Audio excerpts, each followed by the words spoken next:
just we're talking about something that's not lighter and faster and stronger.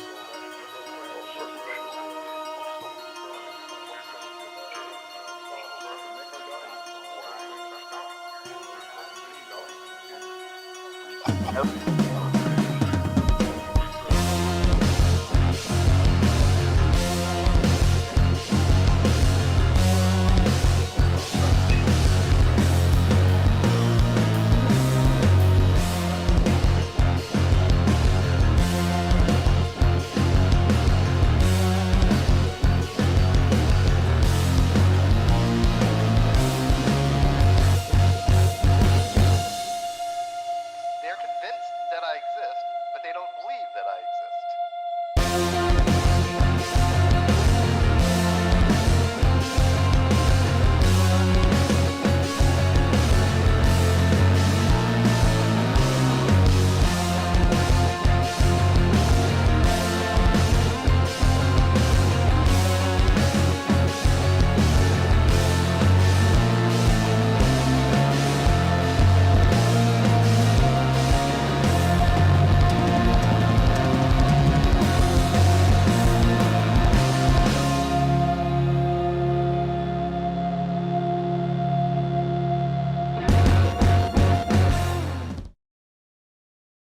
Hey, welcome everyone. Okay, so yeah, I took a little change of my intro a little bit there. I took off the scrolling, although you know what, I think I like the scrolling that I had the other day. So I'm actually going to redo that again. So I'm not going to redo it like right now, but I mean for future episodes, I kind of like that scrolling. It adds kind of a an old school type feel for those of us who remember those TVs that used to have the scroll trying to watch certain things. So I kind of wanted that kind of feel for the intro. So anyways, a couple things first before we get started. Yes, my voice is a little bit better. It's not great, but it's enough to do a stream, I think. I want to thank James Contrell, who became a new hole. Thank you for becoming a Patreon, James. Kawasa for 10,001 before we even got started, because he has to go here, supposedly. He says, tithings to the a holy purpose. Might not be able to stay long with this stream. Well, hopefully you can stay long as possible. I don't know how long this is going to go. Again, all things contingent upon my voice and who's interested in the topic, whether we have people that want to call in or not. Dr. Jim Majors may join us at some point. He is doing a debate with Dr. Sijiwade on the 10th on something very similar to this topic, basically. So they're going to be talking about, is God a metaphysical grounding for all things? And so I kind of wanted to touch on some of the concepts before that debate. And if Jim wants to join in on that, that's great. He's got the link to join, and I'll also be adding the link to call in at some point during the stream. Flamer for $2 says, God is necessary because God says so in God's book. Well, and that's kind of what I want to talk about, because people have been asking me, Steve, why do you keep on saying that if God exists, it would be a necessary being? And I do think that if this is the case, for at least the Christian deity, right? I'm not talking about the Greek deities, the pantheonic gods, the Roman gods, not those types of deities. But the way I personally, when I talk about God, I use this definition here. By the way, this is my own stipulative definition. I made it up. You're not going to find it anywhere, so don't go looking for it. Segmentation Fault has it pinned on his Twitter timeline. He likes it. Other people that I've used it with find it's just as fine to use it stipulatively to talk about these types of concepts. Because when you went into an ichtheist that says, I don't know what God means, well, here you go. This is coherent. If you just use this arguendo, this is a very coherent understanding what we mean by God. So when you run into an ichtheist that says, well, I have no idea, I've never heard a coherent definition of God, well, here you go. This is coherent. That's as far as I'm concerned.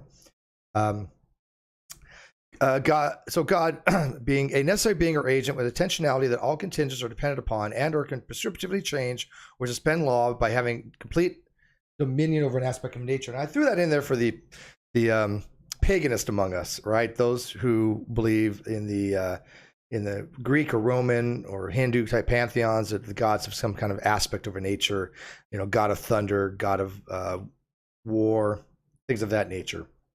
So excluding those types of beings, so those could definitely be contingent beings. I don't see how they wouldn't be contingent beings. But the God that is posited by the Christian, the Judeo-Christianic view, is that God is an all-powerful, omnipotent, omniscient, omnipotent being that is what's called a maximally great being, has the maximally great being properties. And so, being such, posited being a maximally great being, he isn't contingent upon anything else. He has his own individual state. Call it divine simplicity or something, or satiety. That he's not beholden to anything else. He exists independently of anything else. And with the notion of divine simplicity, that he doesn't have any parts. He's not comprised of any things. We are comprised of atoms. We are contingent upon the fact atoms exist. If atoms did not exist, we would not exist. So we are contingent upon something else existing. For example, there's ontological contingencies that exist that have relationships that, for example, like electricity would not work or even exist if there weren't electrons. Electricity is contingent upon the fact that electrons exist. There's an ontological dependency there. The electricity cannot exist without electrons, but it is asymmetrical in such that electrons can exist without electricity, clearly. But there's an asymmetrical relationship between these ontological dependencies, that something is dependent upon something else. We don't have to exist, but we do exist, and we are dependent upon primitives such as atoms. But atoms can exist without us, but we cannot exist without atoms. So there's an asymmetry that's there. So the positing of God being a necessary being is such that if God is divinely simple and God is maximally great being, he isn't dependent upon anything else for his existence. He exists independently and unique in a unique category. Say, a set of one that exists, that is God, and everything else is contingent upon that necessary being. That's one of the reasons why when they posit God from a Christianic point of view, they say God is a necessary being, which is perfectly fine. I don't know why anybody would balk with that. People say, well, it's just stating God into existence. Well, no, it's not at all. It's just saying that if there is such a being, it would be considered a being that exists in all possible worlds. That's not dependent upon anything else. And so I am perfectly fine with that. I have absolutely no issues with Christians doing that. There are a couple problems with doing this, however. And I'm hoping that Dr. Sijwadi and Dr. Majors, I still have to get used to that. I just call him Jim, or the stash. Talk about some of the problems with doing that. Now, the way I understand modal logic, which is very, very tertiary to say the least. Modal logic is not my thing. I have a very basic understanding of it, to say the least. But in modal logic, one of the problems that you run into is when you talk about modalities, which is necessary versus contingent, possible. And so if something is possible, it must be necessary that it is possible. If something is necessary, it must be necessary that it is necessary to be possible. So you run into these problems that if you have a necessary being that must exist, there's an argument to be had for modalities that everything that comes from that necessary being is also necessary due to modal logic. This leads to what's called a modal collapse. This means that all contingent facts become necessary facts. Nobody wants that to happen. Nobody is wanting to say that I'm necessary, that I must exist in all possible worlds. That'd be silly. And it's counterfactual, because I can't be necessary because I am dependent upon atoms. If I am dependent upon something else, that means that I cannot be a necessary being. It has to exist independently, whether it be an ontological or analytical dependency. It doesn't matter. Mathematics is something dependent upon something else, but the axioms stand alone. A equals A is a metaphysical necessity that isn't contingent upon anything else. But once you start building a framework of mathematics, those real analytics are dependent upon the axioms you start with, like Peano's axioms or ZFC. So I think it's dangerous to sit there and say, yes, God is a necessary being, and just avoid the problem with modal collapse. If that is the case, we all from God. If he is the great demerge, that he is sustaining the universe. And there's a couple different ways of looking at the way the deist or the theist posit that deity. One is that God stands outside of our universe, and I mean our cosmos. Okay, mostly our cosmos, or if you want to say universe as far as possible world, that is fine too. Typically, when you're talking about philosophy and you say the universe, you're talking about the extant world. You're talking about the extant of everything, the set of all things, the set of all possibilities. Actually, was really what you're talking about. But the universe itself, it's hard pressed to say that the universe is necessary because it's contingent upon any other things, and so if we start going down the line that all things are necessary, then there is no metaphysical grounding, which is the whole point of why we want to have this conversation on the 10th with Dr. Sijuwade of what we mean by metaphysical grounding. And that the basic way to explain metaphysical grounding is some kinds of things that has an ontological commitment to a base foundation that isn't contingent upon any other hidden commitments. Something that exists independently, that is necessary, that must exist in all possible worlds, but in and of itself is not dependent upon something else. And that's very hard to determine what that foundational level is. Dr. Sijuwade argues that reality is a hierarchical structure. And again, I'm not even going to disagree with him on that type of argument. I think that's fine. I do think that we should think of reality in a hierarchical structure where the top things supervene by the bottom things. It's almost like a top-down causality. And so you have this relationship, this asymmetrical, irreflexive relationship that is transitive, but it doesn't, the problem is it doesn't tell you exactly when to stop. It doesn't tell you where these foundational things lie. These are where you start having to come up with foundational theories. Because we can say, yes, if X exists, and Y is dependent upon X, then if Y X, then X has to exist. That's a transcendental argument. That's called a tag argument. Well, a tag argument is very similar. It's based upon the transcendental for God. But transcendental argument is if Y exists and it's contingent upon X, if Y exists, then yes, X has to exist, right? So if a tag argument, or not a tag argument, but a transcendental argument would be Steve is contingent upon atoms. Steve's exist, therefore atoms exist, right? Because as a contingent being, I cannot exist without atoms. And so by positing this being, they're basically saying we cannot exist without God. God is the foundational, necessary being that without him, either A, as a demerge where he's outside space-time, sustaining the universe, constantly sustaining the universe. Without him, the universe would just cease to be. The universe is coming into being, or the universe creation, or the beginning of the universe, or whatever you want to determine as far as the reason why the reason why the universe exists. That coming from God is one thing, but there's also the argument that what sustains the universe. If God ceased to be, which is considered to be in the Christian theology a metaphysical impossibility, based on what's called the principles of eternal verities, God has to always exist. He cannot cease to be. He cannot will himself not to be. Then, if God did hypothetically disappear, what would happen to the universe? Does he continue to support it? Because if the universe is contingent upon God, if all things are contingent upon God, there's an argument to be made that if God ceased to be, if that necessary being did not exist, which again is impossible, if it is a true necessary being, that everything else would cease to be exist. It would be completely nothing, absolutely nothing. But then what would other necessary facts happen to them? If God ceased to exist, would the law of identity cease to be? Even though that's illogical. That they have A equals A is a logical identity, right? It's not nomological, it's not biological, it's not psychological, it is a logical equivalency, right? It's a relationship. But we know that relationship holds true under all circumstances for any instantiation of A. Right? That is a priori knowledge, I'll call it.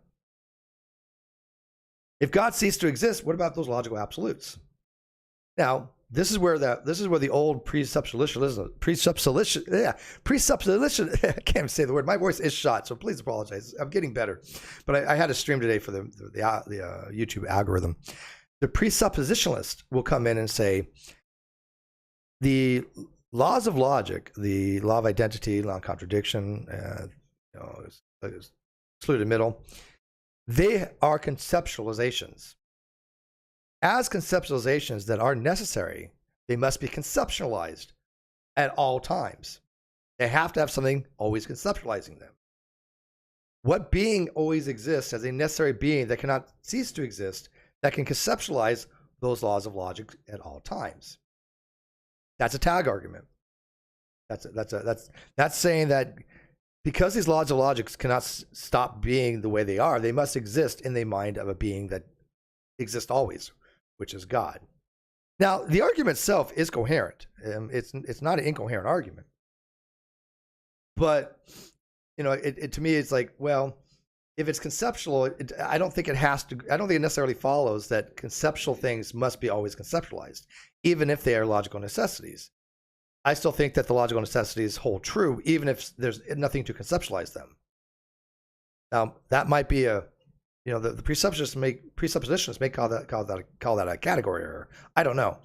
To me, it doesn't seem to have some kind of natural implicature that just because something can be conceptualized doesn't mean it must always be conceptualized, even if it is a metaphysical truth. Because if that was the case, then we would always conceptualize God. Because if God is a necessary truth, and God is not a logical truth, but God is conceptual for us in nature, he might have real ontology. But if he has real ontology, then I would think that we should be able to conceptualize something that's real, that's a necessary being at all times. But if there were no minds that we couldn't conceptualize God, who would be there then to apprehend God? Oh, my chat layer is laid on itself. I'm sorry. I will fix that. Sorry about that. Let's go with that one. I forgot I was fixing the chat earlier. What do you guys like better? Do you like that? Wait. I like this chat. We're gonna go with that one. That was cleaner. But I mean, think about it. If we stopped existing, what would be there to apprehend God? Who would be there to worship God? Who would be there to do whatever God wants us to do if God does exist? It seems odd, though, that at some point in time there were no minds other than God. I mean, he apprehended himself, obviously, but nothing else. And this also goes into very detailed things going with the Kalam cosmological argument. People really underestimate the Kalam cosmological argument. Now, do I find it sound? No. Do I find it valid? Absolutely. It's a completely logically valid argument. And when I hear atheists say the Kalam's not logically valid, I'm like, what the heck are you talking about? Of course it is. You know. But you know, I do reject the concept of the first premise that anything has a beginning as a cause. Any contingent thing has a beginning as a cause. I do accept causations without effectuation, without some kind of something creating that effect, something that exists without a causation. I believe is completely possible, but I don't subscribe to PSR very much, especially the hard PSR. I think the hard PSR is self-refuting, but even the soft PSR, I have some issues with. It's nice to want to, at least epistemically, have these things explained, an epistemic explanation. Sure, we want that. I guess, you know, we're sentient beings that want explanations. We don't like unknowns.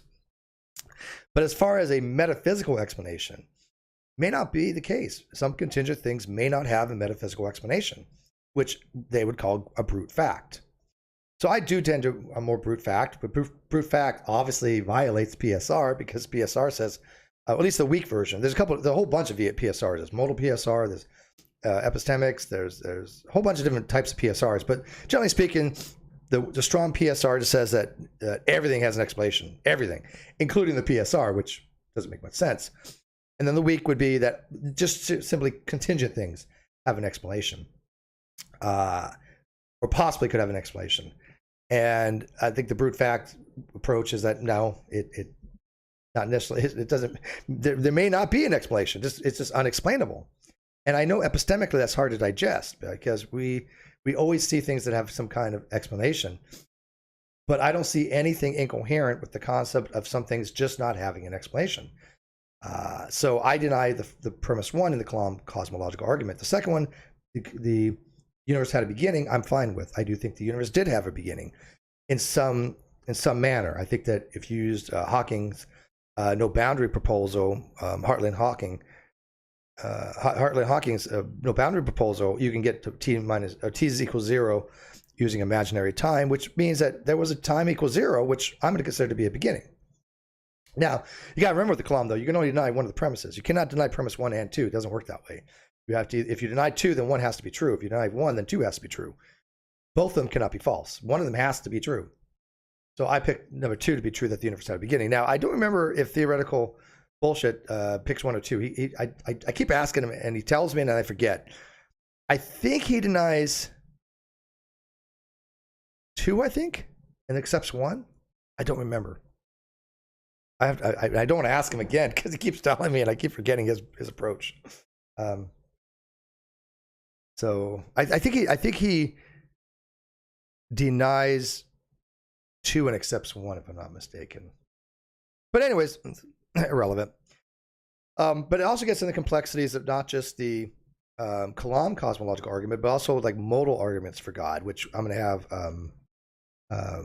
Ben Watkins from Real Atheology come on, and we're going to be talking about modal ontological arguments and modalities for God specifically, which can be very, very complicated very quickly. And what's the other? There's another argument out there that's the argument for contingency, which I think is a very interesting argument. I don't think it gets you to God, but it's not as highly flawed as some of the other arguments I've seen as posited. It just doesn't get you anywhere. It doesn't satisfy principle sufficient reason either. So when they have this discussion on the 10th, I hope kind of Jim brings up, where does it get us by positing God as a metaphysical being with intentionality? And that's the key point.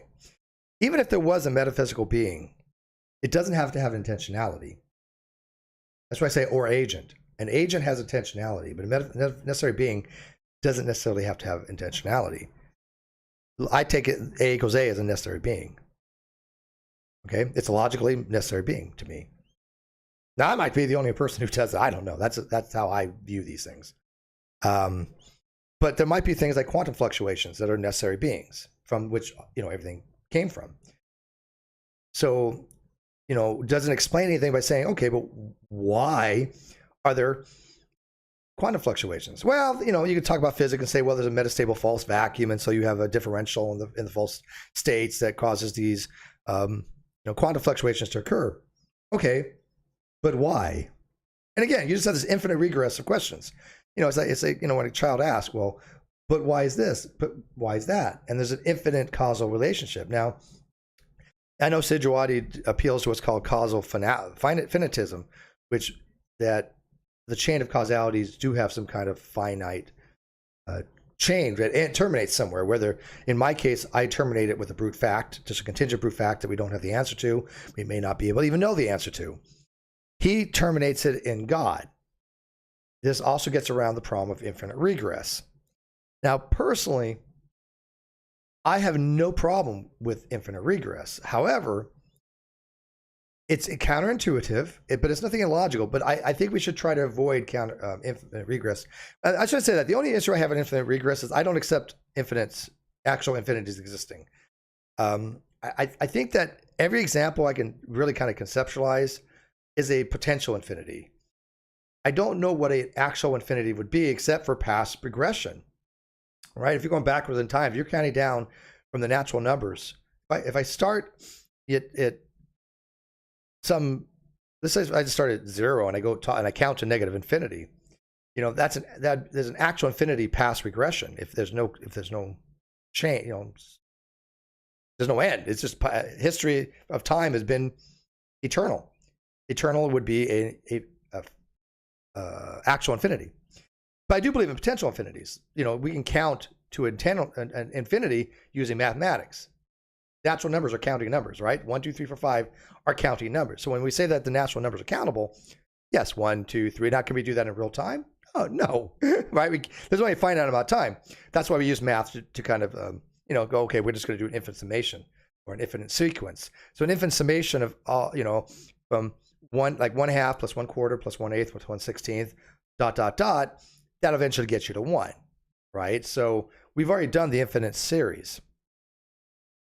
That's a potential infinity, though, right? So Smitty had asked, Jordan Peterson was actually stumped by the question, would God exist if nobody existed to think about him? Well, he would have to exist, right? I mean, and that it is an interesting question, Smitty. I think people underestimate that question. If God exists, he has to exist independently of anything else, right? But at the same token, we do have a conceptualization of God. And if nothing else was around, if there was just God, no universe, no people, what would it mean for him to exist? Now, I want you to think about that, Smitty. Follow me on this, right? If God is not contingent upon anything else, he's not contingent upon us, he's not contingent upon us believing upon him, like some gods are. Some gods draw their worship, their energy and their power from their beliefs of the followers, supposedly. But if God's not contingent upon any of that, he's not even contingent upon a universe existing. He exists independently of anything else, right? What does that mean to exist at that point? I mean, when we talk about existence, we talk about existence in a framework that we can understand as far as our reference, our vantage point. Even it's hard enough to even describe like a multiverse that exists, that's spatio-temporally isolated from us. It's hard enough to visualize such a level 2, level 3, or level 4 multiverse. Level 1's easy. I think a level 1 exists. Level 1 is just a Hubble sphere.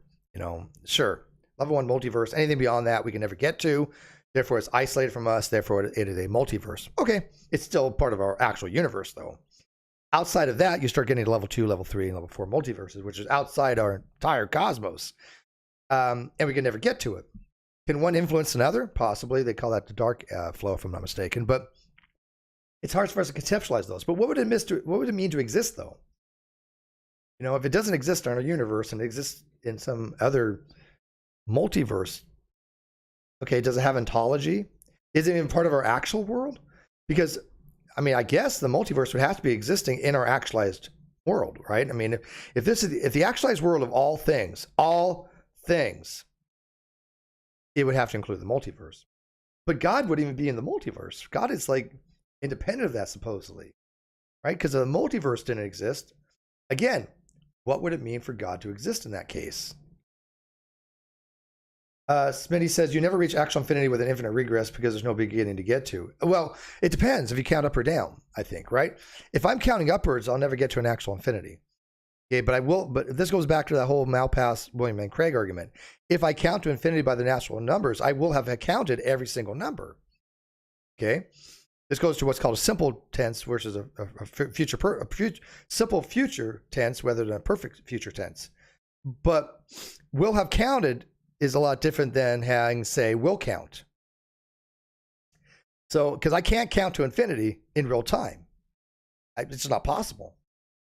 But if I counted for infinity, I would have counted all numbers, which is hard to kind of conceptualize, because what does that mean to count from all numbers? It's the same problem you run into and say, okay, I want to count down from infinity. Where do you start? What would this even mean to count down from infinity? Because infinity is not a real number. Infinity is a concept. It's a conceptualization. But if I have infinite past regression, there's an argument to be made that at no point in time could have God created the universe, being a non-temporal being. And in fact, the Kalam heavily relies on a theory of time, which is a tense theory of time, where you have past, present, and future rather than tenseless, where past, present, and future really have no they're indistinguishable from each other. All the three exist contemporaneously. But if God when did God initiate the temporal beginning for the universe, right? Because it has to be in time. It has to be a relationship to something in time. And so it's kind of hard to kind of actualize something when you have no period of time in which you can do it, because it's still have you guys familiar with the Grim Reaper paradox? Because I think the Grim Reaper paradox is a very good paradox to describe why actual infinities don't exist. I'll explain it if you guys want to, but if not, then I'm going to bypass it. But the Grim Reaper paradox, to me, it's a set of incoherent systems. I don't think the Grim Reaper paradox works. Oh, there goes my there goes my thing. It doesn't matter. I gotta get some better two-sided tape. But you know what? This is nice and clean anyway. But I don't know if you can have an infinite number of Grim Reapers that are, each one getting up at a certain interval. So let's say I start at on the hour 10 o'clock. Well, let me just explain. It might be easier. So the Grim Reaper paradox is something like this: that let's say you have this guy Don Parker's out there. So John, the Grim Reapers, every time slice, we're going to say like half hour, that 1/2, 1/4, 1/8, 1/16, 1/32, all the time slices, right, between, let's say, 10 o'clock and 11 o'clock. At each one of them, a Grim Reaper is going to awake, and they're going to go to try to kill John. And this is the rules they have to abide by. John can only be killed by a Grim Reaper. He can't die by any means. And if the Grim Reaper gets up and John is dead, the Grim Reaper goes back to what he was doing. He goes back to sleep, so to speak. But if John's alive, the Grim Reaper kills him. Now, according to how we know about summation of numbers, 1/2 over 1/4, 1/8, 1/16 is going to get to 1. So we also know that John is dead at 11 o'clock. We know John has to die. No, sorry, John. John has to die by 11 o'clock. This is a given, okay? Because it's a property of infinite summations. So the problem is in that paradox, there's no period of time in which any single Grim Reaper can kill him. Because if he's alive at 11 o'clock, then the last Grim Reaper there has to kill him. But if that was the case, then the one before him would have awoke, seen he was still alive, and would have killed him. And if that was the case, if not the case, then the one before him would have killed him. So no single Grim Reaper could have killed John. I'm always picking on John. John's just like, Dan, dude, why are you always picking on me? So that's why it's called the paradox, because even though John was killed, and he can only be killed by a Grim Reaper, no single one could have done it. It's a very good paradox, and there's some really interesting ways to try to think about the paradox. I know Pruss has his own argument for it, and I can't remember the guy that. Oh my gosh, Richard or something. There was an argument to be had that the sum of them, the mereological sum of the Grim Reapers, killed John. I don't buy on that. I don't think that makes any sense whatsoever. That the mereological sum killed John, but it's a very fascinating thing, because what it just says to me is there's something wrong with those rules. There's something inconsistent with those logical rules, that they all cannot exist together. Mike Clapper $5 says, imagine a time when nothing was hard to think of. Yeah. Things are very hard nowadays to think of. But think of that, Mike. And I can't imagine a time when there was nothing. But that doesn't mean nothing is not possible. It just means that we are epistemically limited in our thoughts of what we can conceptualize.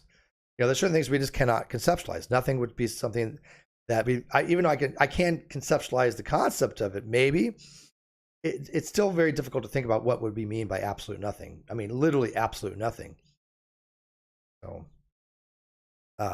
as far as like the Grim Reaper and these incoherent systems, this is what Shijawadi kind of argues, that there's something called the Patchwork principle in metaphysics that basically says, look, if something is possible in one possible world and it's possible in another possible world, then you can combine those and pull them to one possible world and say, well, if it's possible over here, it's possible over here, it has to be possible in this possible world. It's called the Patchwork principle.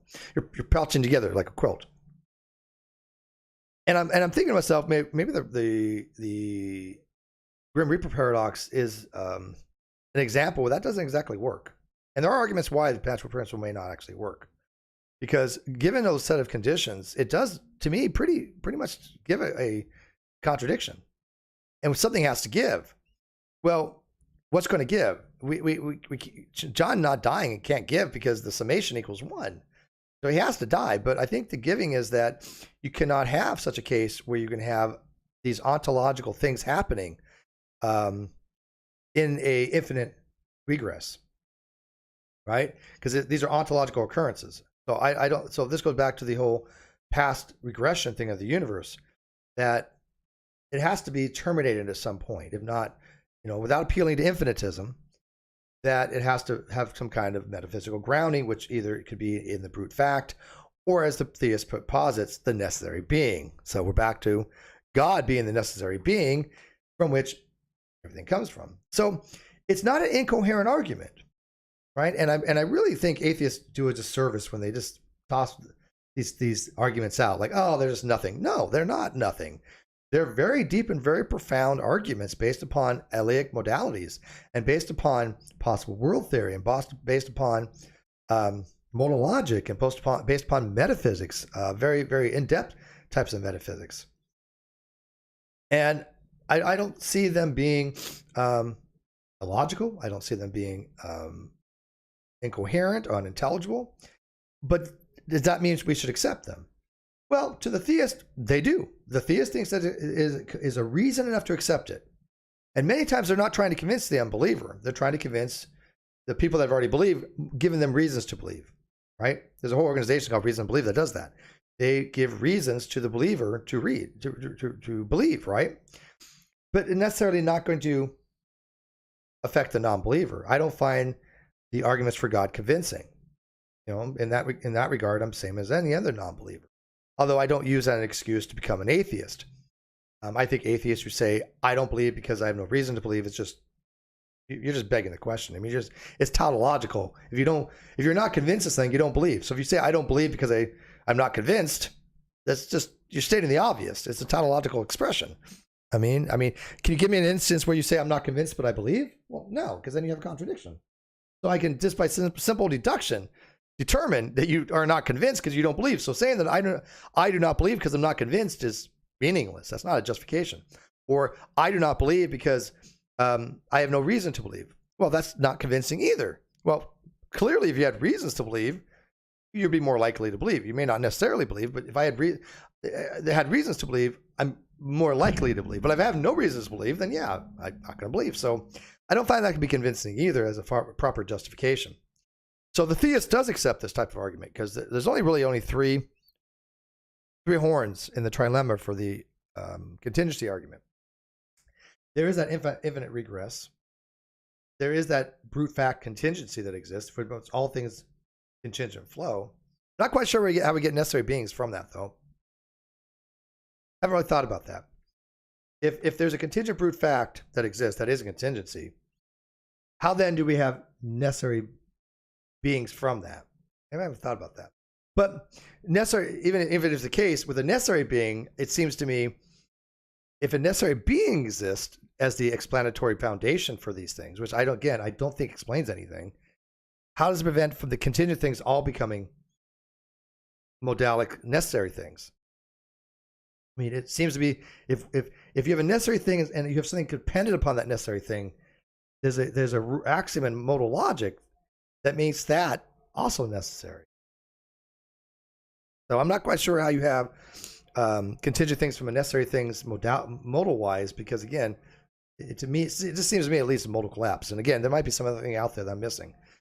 That's why I have you guys out there for. You guys know this stuff. So what do you guys think on that?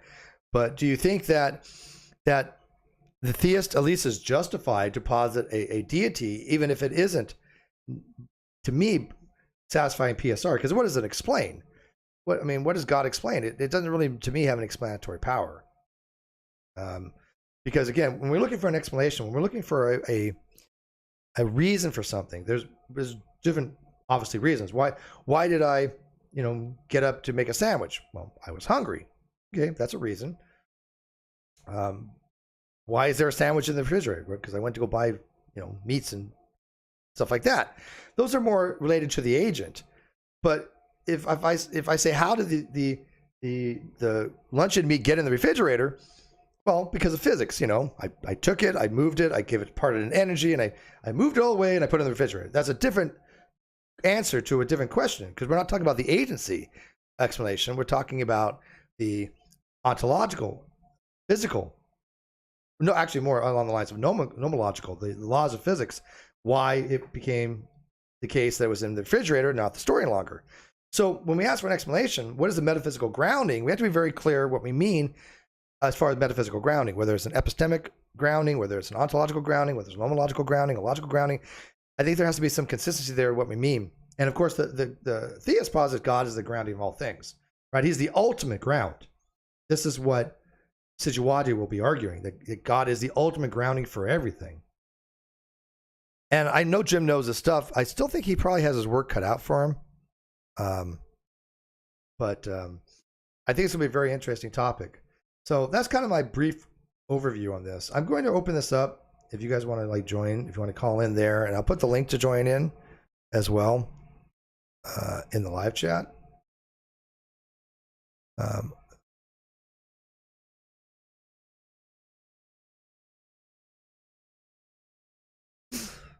Let's see here.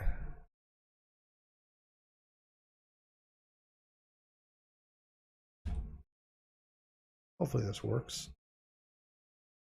All right, so I'm going to pin that to the top. If you want to call on the phone, that's the phone number, and let me know. But what do you guys think so far? What are you guys' questions? Flamo says the object doesn't exist in the presentation, but exists. I don't know. That's directed to somebody else. John says, I don't accept nothing as being possible. If there was nothing, wouldn't that be something? Well, no, I don't think so. The problem is when the concept of nothing, John, is that we don't even know what the conditions for nothing really are. We don't know what the properties of nothing really are. Let's take, for example, like a hole. A hole is considered what's called ontologically parasitic, which means it has to exist in something, right? A hole has to exist in something. A hole in Swiss cheese is ontologically parasitic to the cheese. If there was no cheese, there was no hole. So if I had a universe where I had a hole where there's absolutely nothing inside that hole, like nothing, no quantum fluctuations, no laws of physics, absolutely nothing inside there, right? But it has a boundary, right? There's a conditional boundary because then you get into the universe. What's inside there is not something. You know, it's not a game of semantics, right? Because you're not saying, well, nothing is something. Well, no.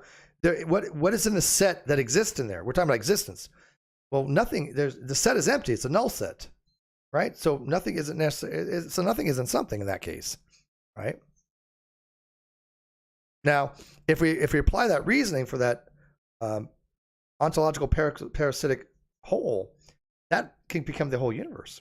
But then what happens? You have the whole universe that consists of this nothing.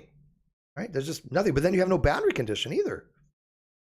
No, you just have oblivion. You have annihilation. But can our brains wrap around something like that? And if even if that's the case, then is that something that's even possible in our universe? Because we know the universe has Higgs field. We know it has virtual particle creation. We know it has 0-point energy. We know it has, we know something. We know there's something in the universe, right? Quantum fluctuations. So as long as you have that, I mean, to me, it's kind of like the universe is. Maybe I should argue it like this, and this is not even an argument. This is me just hypothesizing. If the universe exists contingent upon something else, it's contingent upon certain things like space-time, contingent upon certain things like quantum fluctuations and Higgs field. It has, in order for the universe to exist, it must be those things must exist.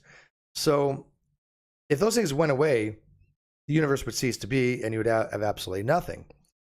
But is it metaphysically possible for those things to cease to be? Must they always exist in some kind of necessary form? In which case, he would be right that, something always must exist. But then the theist comes back and says, yeah, we agree with that. Something always must exist. But that necessity is God, right? Because if you allow for an ontological necessary being, then I don't think it's unreasonable to allow for an ontological necessary being one of agency and intentionality. Now, Aaron Ra gets those concepts extremely confused. He, for some reason, keeps on thinking that a necessary being is being talked about as God. And he could wave his back on forth on that. Sometimes he sounds like he gets it. Sometimes he sounds like he doesn't.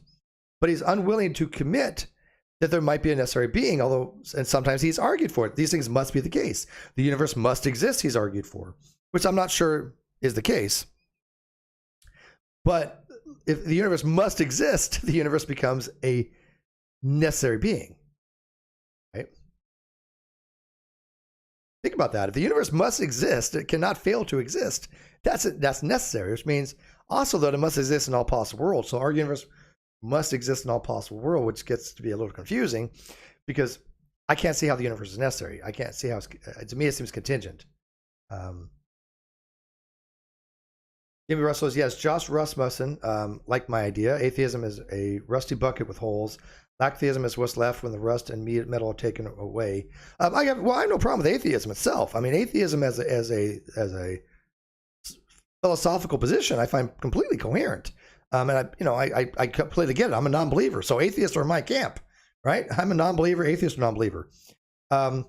Josh Rasmussen, by the way, is a really great guy, and I will have him on again. And matter of fact, he just commented to me the other day. He said, Steve, he wrote a book called Necessary Existence. And he said, he goes, hey, Steve, after my last book, I thought I'd move you more toward 55% theism, because he knows that as being agnostic, I'm somewhere between 45 and 55%, let's just say, or 40 and 60%, let's just say. Yeah, arguendo. And he said, hey, after my last book, I hope it moved you more to 55. And I read parts of his book. It didn't move me, but it's very good. I mean, Josh Rasmussen is a smart dude, man. And I think atheists are really shooting themselves in the foot when they just put people like Josh Rasmussen or Dr. Joshua Sijuwade in the category of the, presuppositionalist, or the category of the dishonest Christians out there. And they're not at all. They really do have exceptionally strong understanding of these topics, way more than the average person does. And even the experts, I think. And I don't think they do so dishonestly. I don't sense that from them at all. I think they try to find a coherent argument for the existence of God. And I think they succeed in some degrees that it's coherent. Doesn't mean it's convincing, though. Right? I mean, the argument for contingency is completely coherent. It just doesn't satisfy PSR. It doesn't explain what it's set out to do. Check your Discord, Twitter DMs when you get a chance. I just did. I literally. Do I got more? One sec.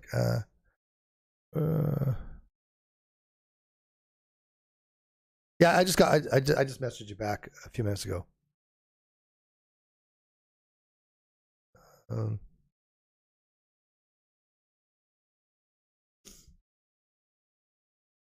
Yeah, if you want to come on in, the link is above there. I won't be on camera, so don't worry. Just make sure your mic works.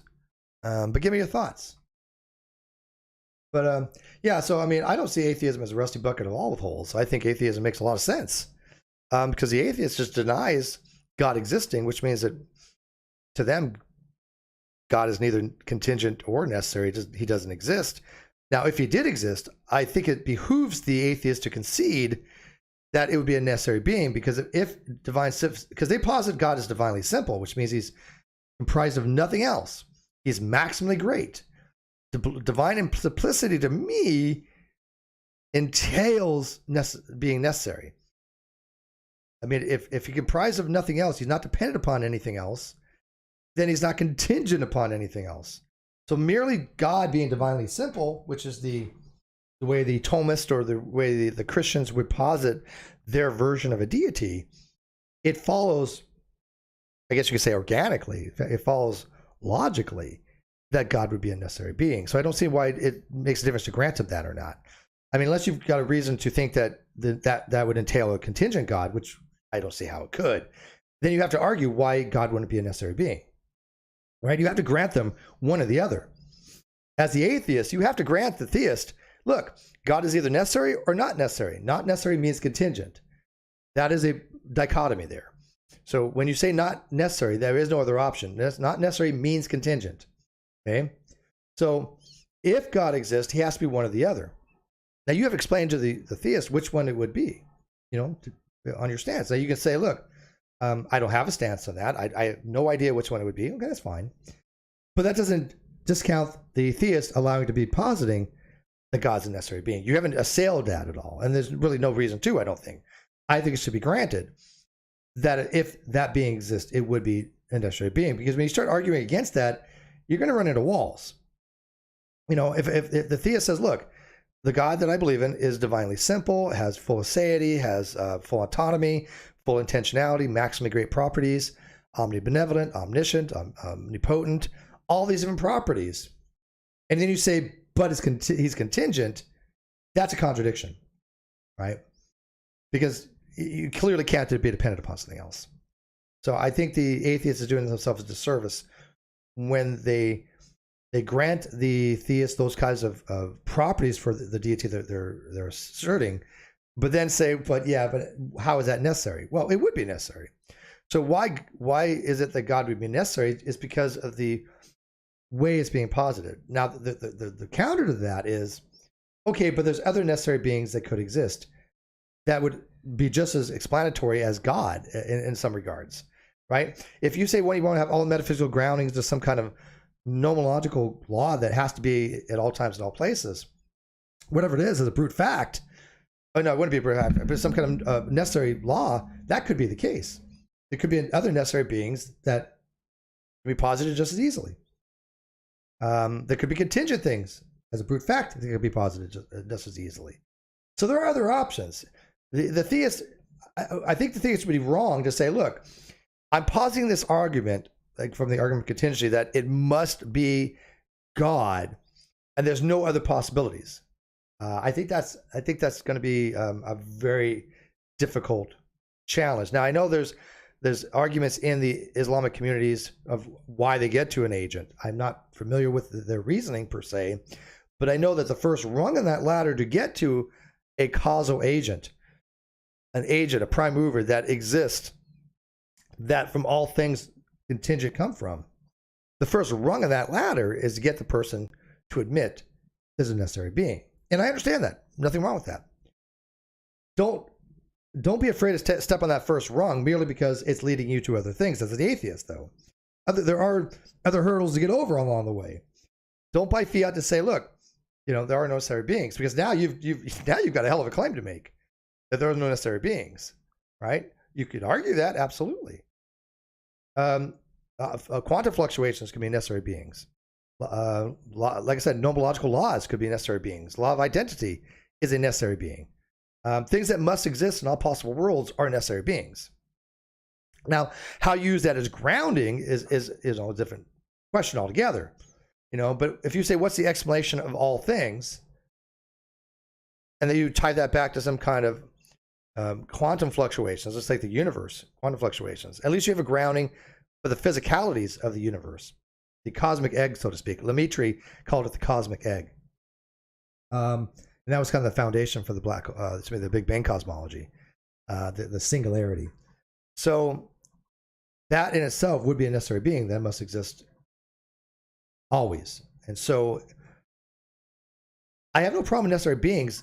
Getting to the intentional states is a leap. But I kind of do understand the argument a little bit. I mean, they don't want to have randomness. If they don't want to have some kind of uncaused cause, there has to be some kind of agent to have a efficient cause to take that potentiality and actualize it. If I had to guess, that would be more of their argument. But I'm not an Islamic.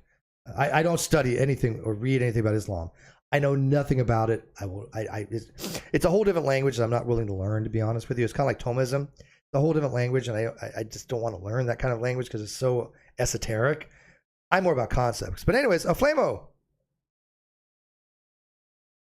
Oh, you're muted. Can't hear you. I just checked it. Nope, still can't hear you. I don't think it's on my end. Hello? I know they can't hear you because you're not registered on my speakers. I don't think it's. Let me. You know what? Let me test here. Let me test if I can hear something. I just checked it and Put my video on here. Check. I just check. The strong PSR just says that everything has an explanation. Maybe it is my sound, including the PSR, which doesn't make much sense. Can you hear me now? I think it's this. Just simply contingent things. You copy, have Steve? an explanation. I try now. yes, Or possibly could have an explanation. yes, that fixes it. Yes, copy 10 by 5 by 5. Man, how are you? I'm doing well. How are you, Steve? I am absolutely great. So, by the way, I don't think you've jumped in here before, have you, man? I haven't, but I have watched you for years. Awesome. But I need to get in the game myself. Do it. You know what, man? I love that actually, because we need more people, so to speak, getting in the game. Because These are not easy concepts. It does take a while to learn even the basics of this stuff, which only the level I'm at. Don't think I'm higher than the basics. I'm not. But, I see the atheist community doing the same old stupid mistakes, same old bad argumentation, making all the non-believers look bad when they do it. That's what I want this show to be about, the Atheological Aholes. Well, we're going to have people come on and specialists come on and experts come on to kind of give the atheists better ways to argue. And that means also we need more people joining in to discuss these things. So I love that already. So, by the way, you want to be on cam? I'm dressed, so you can put me on camera. All right, let me. You talk. Let me do this then. What you got for me? So I actually not an atheist. I converted being a polytheist right before the pandemic in just January 2020. But I just noticed that the atheist arguments are just not really good. Like if I ask them, the Egyptian pharaohs were recognized as god kings in their culture, and I asked them to figure out how, ask atheists to split the divinity from the pharaoh. They have no idea what to do. It's just ridiculous. Yeah, well, I had a friend, and I know I have nothing against the guy really at all. But his name is Ocean Keltoy. He used to be an admin for my Discord, and Ocean's a really, really smart guy. And Ocean and I had some in-depth discussions about the Emperor God, right? The God that exists as a man that has the instantiations of a divine being of sorts, or worshipped as such. To me, when I talk about atheism, that would not be constitutive of what I mean based upon my definition that I put on the screen here of what we mean by God. It just means that they're treating that person as a deity, worshiping him as a deity, but there's no actual power behind that as far as divinity. And so I know Ocean and I disagree upon that probably fundamentally, because he would consider that a god. And I think that it loses all nuance to call an emperor god a god of any substance if we're not talking about a being that has supernatural parameters, right? So when I say necessary being or agent, when intentionality that all contingent things are based upon, and or can potentially change suspend natural law, that changing or suspending natural law adds a supernatural supernatural parameter to that, right? Does that make sense? Because a quantum fluctuation wouldn't be a god because it doesn't prescriptively change the laws of the universe. Go ahead. Well, if a thing can have a physical effect on the universe, it would be natural by definition. So if you have something supernatural, I don't see how it can interact whatsoever. Well, we wouldn't know the mechanism. Now, the way I look at it is this, and again, this is my personal point of view. You may find philosophers out there that agree with this. You might find ones that don't, so don't take it as anything you're finding necessarily in the literature. But when I talk about supernatural, I, quote, define it or think it as anything that's in the non-natural set. So in a natural set, let me turn my camera because I don't know if you're watching the outside. See if does this work? Nope. So you can see me in here. So it's like... I'm watching from outside too. Yeah, but I'm gesticulating and it just how do I where do I change my camera thing in here? Can I change my camera once I'm in, or I gotta come back in? Just don't bother. I can watch from outside. I have another tab open. All right. So where was I going with that? So if you have a natural set, then anything that's not in that natural set, which, if naturalism is true, if metaphysical or ontological naturalism is true, then all things would exist in that natural set. There'd be nothing outside of that natural set. And we're not talking about morals. Moral is completely different. We're talking about non-natural and morality. That's not the same thing. So exclude morality. But we're talking about ontological things in the set of natural things. Then anything that doesn't exist in the natural set, I'm going to go ahead and put in the supernatural set. Like God, I'm going to put God in the supernatural set because I don't think it makes sense to put God in a natural set because it loses what we try to convey when we say God is supernatural. When we say God is something that cannot be apprehended naturally, we do so for categorizations. The only reason we have categories is one, there's mathematical relationships. You have a complement set that must exist. And two, we want to be able to apprehend things. And so when we're talking about a deity that created the universe, we do talk about it differently because we have to try to apprehend it in a way that this would not be made sense of from a naturalistic standpoint. You can't just quantify and experiment on God. You can't apply the rules of physics and science to God if God can prescriptively change them at any time. It's so outside of ordinary discourse and ordinary comprehension that I would put that in a very separate category. Even if he does exist, I wouldn't put him in the natural set. Now, other people may say, well, no, look, anything that exists, God or otherwise, goes in that natural set. But I'm like, well, then what are we really differentiating then? So how you define exists, because I actually have a specific definition for exists. So when I say exists, I say it has a location, physical presence in the universe, that what you see or touch. Yeah, when I say exist, I generally, and again, I don't want to get locked down, but I generally mean it to mean it has ontological presence. Like it exists with spatial temporal components. Yeah, so we both pretty much say physical presence for exist, so it would have a location. Yeah. Mm-hmm. Yeah, at least spatial temporally, yes. Yes. And I think that's a good working usage of the term exist. But again, there are things that, that unfortunately it's not all encompassing. When I say dreams, do dreams exist? Well, they don't have location, because that's what goes to holding the whole question of where's the seat of the consciousness, right? Even when it goes back to Descartes and Leibniz and all these other old philosophers, they where does the consciousness reside? And they at the time, I believe it was Descartes believed it existed in the pineal gland, but where's the seat of the consciousness? And if consciousness has existence, it has locality. So in that particular case, in a much more concrete point of view, I wouldn't use it that way. But I would still say that the dreams exist, but concepts to me exist. And if you want to get into Platonic realism versus nominalism, that's fine too. But generally speaking, when I'm talking about ontological presence, that's what I mean for exist. But I'm fine with saying that dreams exist, right? Because if dreams didn't exist, how do we have them? You can't have something that doesn't exist. Exactly. We can't have something that doesn't exist. And I have a working definition of concept because I've been arguing with Bill Gaty for a year, all last year. So pretty much I say concept and object are synonyms, but I define object as that what you can imagine or draw. Therefore, that which has shape. So. Yeah, I mean, I think one of the, there are philosophers out there that say that that one of the ways to describe something that's contingent is something we can imagine, or it's imaginable. If it's unimaginable, as in cannot be, then it probably doesn't have any possibility. Like, for example, I could not even imagine a square circle, right? Square circle is necessarily impossible. I can imagine one. Taxicab geometry. Well, okay. Well, Taxicab geometry uses a different form. Uses non-Euclidean geometry, though. Yeah, which is well to use mathematically. But there you go. But that's not a true square circle. I mean, when you start talking about Taxicab geometry, you start talking about non-Euclidean manifolds and things of that nature. You're operating with a completely different understanding of what we mean by square circle. We're talking about a two-dimensional geometric shape of a square and circle cannot be combined such that they coextensively are the same shape.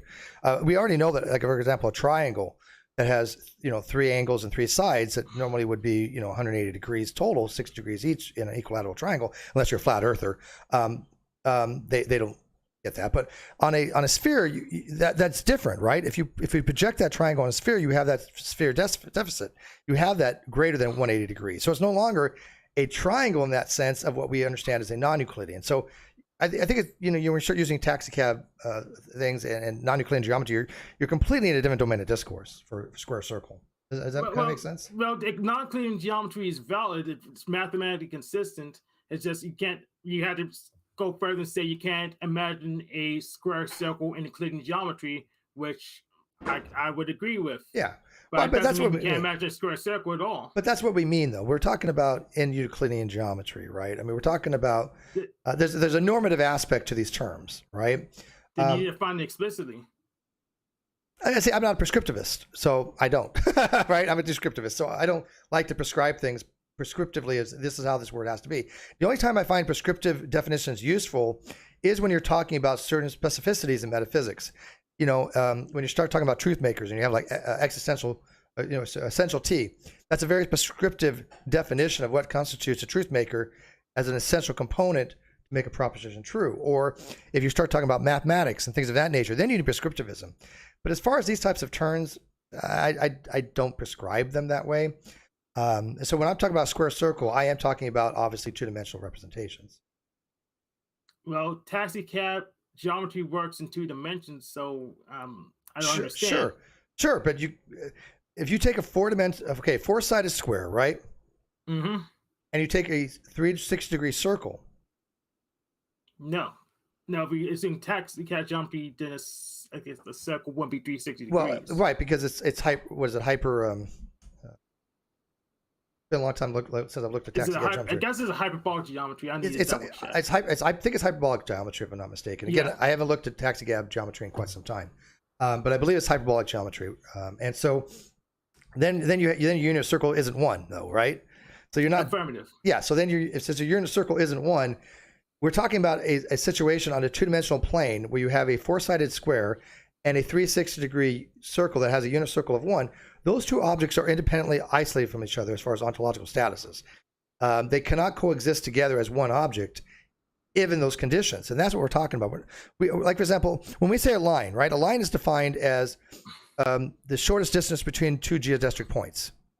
Affirmative, yeah. That's how I defined it. Okay, but we know there's no such thing as a real line in non-Euclidean geometry. Straight lines do not exist, right? Because all of space-time is bent. Everything's bent. There is no thing as straight, perfect space-time. So any line transversing through space-time is going to be bent to some degree. Really not sure about that, actually. But generally, our geodesics will not be colloquially straight. Right. Because the universe is this is it's geodesic. Because if you have curvature of space-time, then when you have a line going through it, and you want to say, okay, what's the shortest distance between here and there? That shortest distance, that line, is really a geodesic path. That's why I define, and I hate to say I define, but I use the word line to mean the shortest distance between 2 points on a geodesic path. And because I recognize there's no such thing as an actual straight line. But so you got to be you got to be considerate of what people mean by no square circle. No square circle is literally on a 2-dimensional relationship. Because when you start getting into extraneous mathematics, all kinds of weird things happen. I mean, you can make 2 basketballs out of 1 using the Banach-Tarski paradox if you decide to take the axiom of choice. Doesn't mean you can ontologically do it, though, right? I mean, do you believe that if you have 1 basketball, you can make 2 out of it just because of math? No, because math has no obligation to comport with reality. Okay. True. Yeah. It's just a language. Yeah. By the way, by the way, we diverged a lot from this topic, and I don't mind. I didn't particularly prepare for that kind of question, but how did you get interested in this? I've been watching your show for years, so there's a big nerd. Well, I know that. Yeah, no, you've been around a very long time, but I mean, I couldn't have been the only reason why you got influenced in this stuff. What were some of the other influences? So I guess I also been watching Bill Gates' show, and I've been debating him for all last year. So I have to set my definition straight so I can get on his level. But I probably he's a fast one now because he can't keep his definitions consistent. And what's his beliefs?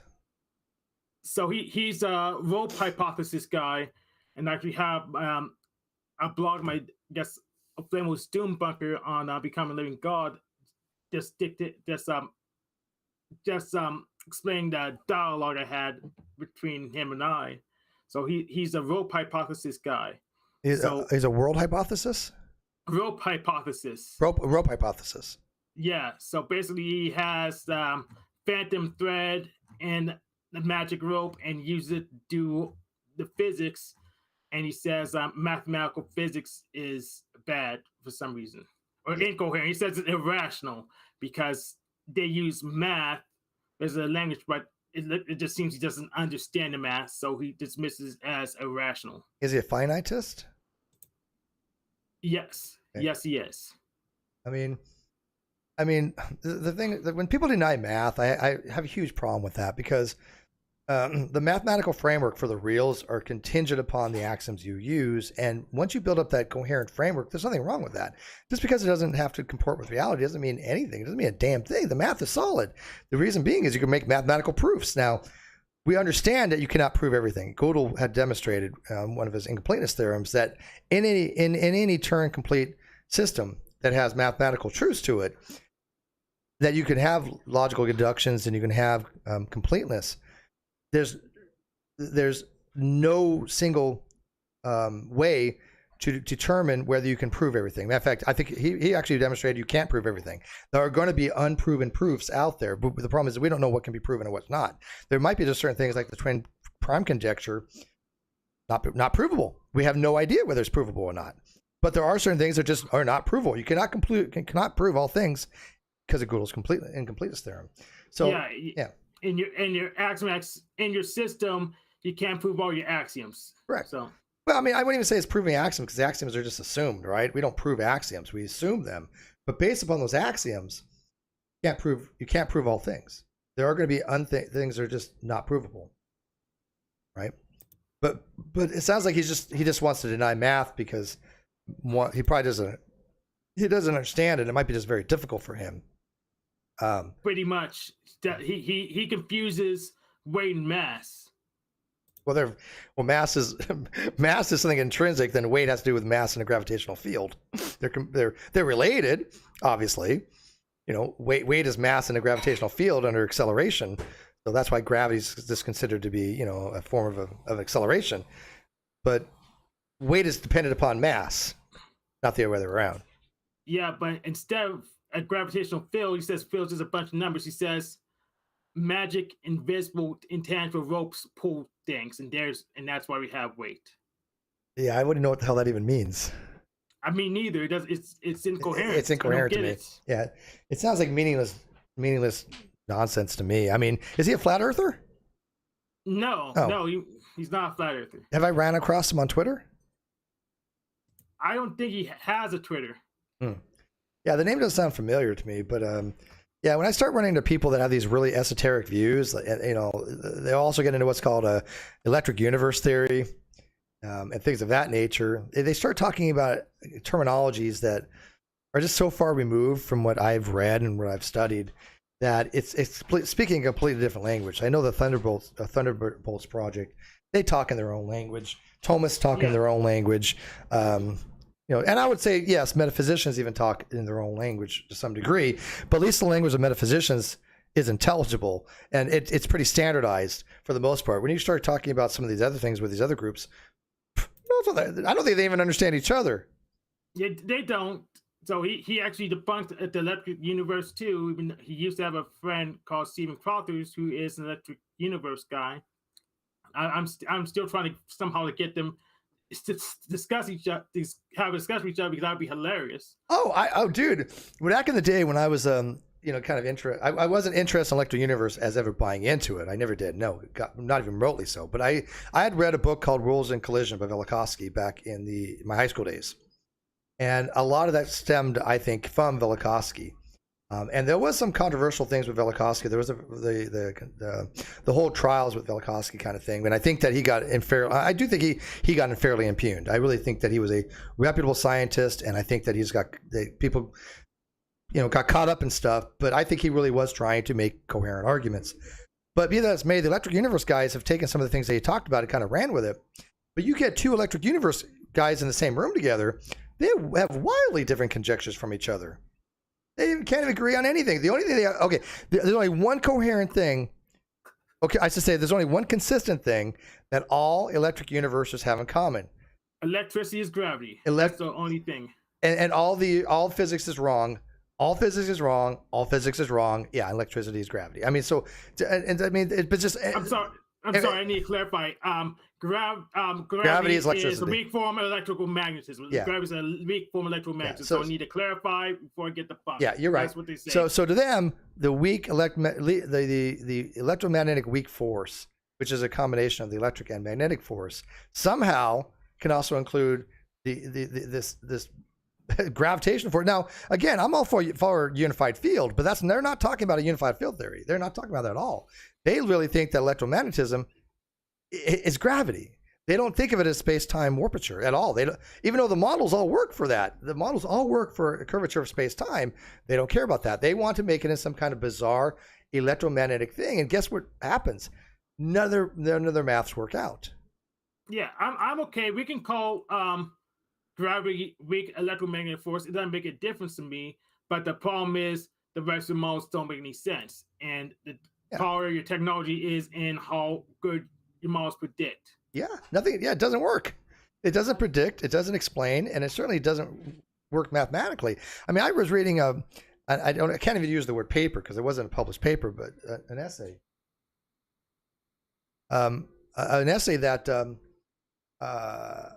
the sun was one big transistor consisting of NPN regions. So you have, in a transistor, you have 2N, 1P, or 2P and 1N. So NPN, so you have a junction coming in, you have a junction coming out, then you have one in the middle for the P region. And it's usually a doping agent that's in there, like lithium or something, that causes a differential of the ions so you can have an application factor. Long story short on transistor theory for biasing of it. But the sun, they were talking about the sun acting as basically a transistor. And I'm like, this is absolutely the most worthless drivel I've ever seen in my entire life. And I said, but the problem is that they actually throw in some actual science occasionally with electric universe. So I had astrophysicists read that paper, and they just wanted to cry. Is this so bad? But of course, they admitted, there's some things they say that are true. There was a problem called the convection problem, or the corona problem with the sun, of why certain parts of the sun beyond the photosphere, I believe, was that why the corona was hotter than the surface of the sun. It shouldn't be that way. But they've determined that that's due to what's called microburst, if I'm not mistaken. That will do that convection heating. So they've discovered a way why to explain it. But the electric universe guy says, oh, we can explain that using transistor theory. No, you can't. Yeah, they're pretty nutty. So. But I'm glad that you get something out of these shows, man. I know you've been watching for a long time, and I don't appeal to a very wide audience, but I gotta tell you, the audience that does watch me, I do think they glean something, and I've seen them go on to use things I talk about in discussions and on Facebook and on Twitter. So it may not be very wide, but I think it's influential to a point. It's like Art listens, so that's cool. Yeah, I'm pretty much the narrative watcher. I watch Stephen Wolfram streams pretty often, but he never gets more than 100 people, even though he's literally live CEOing and doing live code demos. I don't get it. I used to get more, but it's been a while. And when I do my philosophy discussions, they don't seem to get a lot of views, which is fine. I got to read it. Sorry. But it's not about that. I enjoy them. Now, when I get PhDs to come on and people with master's degree to come on and we talk about things together, maybe it'll pick up. If people spread the word that, hey, there's a show out there about atheology. It's a real thing. It's a real subject. And people want to learn about atheism in a much more in-depth way rather than, oh, atheism is just lack of belief.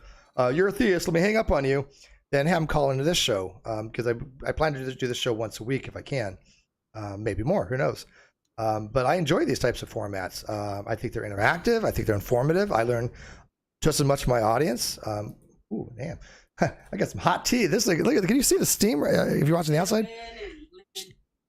I can't see the steam from the outside yet. It's coming up. Turn up the heat. It's got lemon. It's got cinnamon for my voice. I got the best roommate in the world. Hot though. but yeah, the Texas sharpshooters are shooting themselves in the foot. Yeah, well, a lot of them don't even know what those fallacies are. I mean, a lot of things I say in atheism is that they've been indoctrinated to throw out fallacies as a defeater, regardless if those fallacies even apply or not. And it's like, what? It's like I get accused all the time. Like, Steve, that's this fallacy. Okay, can you explain to me the fallacy? And how the hell did I commit it? For example, you're straw manning atheism. I love that one. That was my favorite. A flame Leo. Let's check this out, man. I've been accused of saying that I straw man atheism. Now, they say atheism is not an argument. They say it's just merely a lack of belief, which is, of course, nonsense, but whatever. How can you straw man anything but an argument? That's what a straw man is that you're straw manning somebody's argument. So if atheism is not an argument, then what the hell am I straw manning? By trying to explain to people that atheism is a belief that God does not exist. How's that a straw man? That's explaining philosophy. This is how bad their reasoning is. These new atheist TM is what I call them, have gotten to the point where they're so bad they've turned into what they've despised. They've turned into the flat earthers and the creationists of the world that just throw out these really idiotic statements, even if they don't think about what they're saying before they even say it. They just think it's some kind of defeater. Yeah. So Matt Dillahunty turned himself into Darth Dawkins, but Yeah. And I don't know, but let's see this. That's a good way to put it. He turned himself into Darth Dawkins in a lot of ways. Yeah. By the way, Sidegard, you want to come in? The link above. Anybody, come on in. I mean, it will mess up my layout, but I don't. And this is hot. Oh my god. No, I like hot tea. You want to come over and say hi? Oh, it's my moderator and my roommate Kano. She's amazing. Thank you. She's so taking care of me. Look at this. She got me hot tea. It is hot, but it's good for the voice.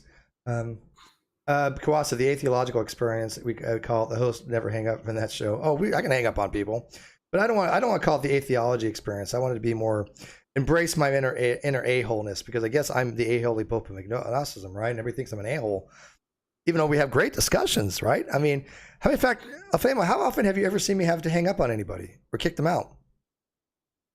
The only time you kicked people out was the non-sex show. Okay. And I think it's only a couple times. Right. Well, I mean, there's certain people that when they're denying certain things, yeah, they're done. I'm not going to put up with Holocaust deniers. I'm not going to put up with Sandy Hook deniers, things of that nature. But as far as like on this channel, can you guys remember me kicking anybody out? It's been that long. So I don't understand this narrative where people say, well, you can't disagree with Steve. Well, this whole show is about agreement, disagreement, talking. That's what this channel is whole predicated upon. And I haven't hung up on a theist. I just want to know their arguments. Yeah, I am a theist. I'm a polytheist. Yeah, you're poly. So what made you? So did you start off as an atheist and you went to polytheist? So I started as a Christian, went to atheism, and then went to polytheism. There's been a few people that have kind of gone that route, from what I understand. I mean, did you get into polytheism because of Ocean and that crew? No, it's actually just actually went ahead and accepted Dawkins' argument, said, fine, I'll accept it and move on with the premises from there. Unfortunately, his God doesn't get to omni. We go by the Bible, his God doesn't get to the qualities he says his God needs. So we could reject it. So I guess right now I think I'll just say I'm a Discordian, but I'm a Roman Catholic pagan. Okay. Darth Dawkins.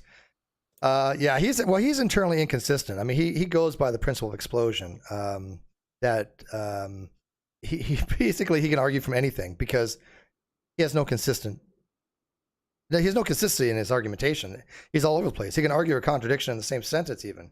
And yeah, by the way, Red Eye said, nope, you call me when you get people like Rose on a show. Yeah, I remember that. So yeah, if I get somebody, that bad, I'll bring in help, but it takes a lot for me to kick somebody off, just because they have a difference in opinion. Right. So yeah, I don't know why that would be a problem. So I'm pretty much from the, modern black magical tradition, pretty much because they're atheistic.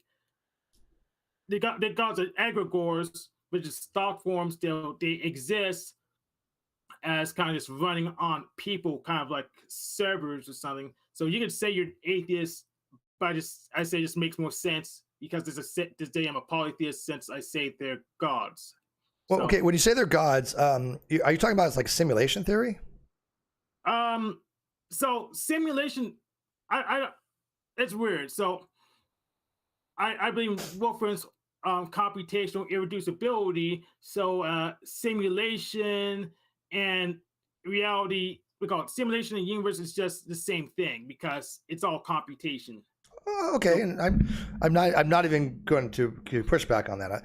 If the simulation is and you're going by the three major postulates of simulation theory by whatever his name is, I forget his name.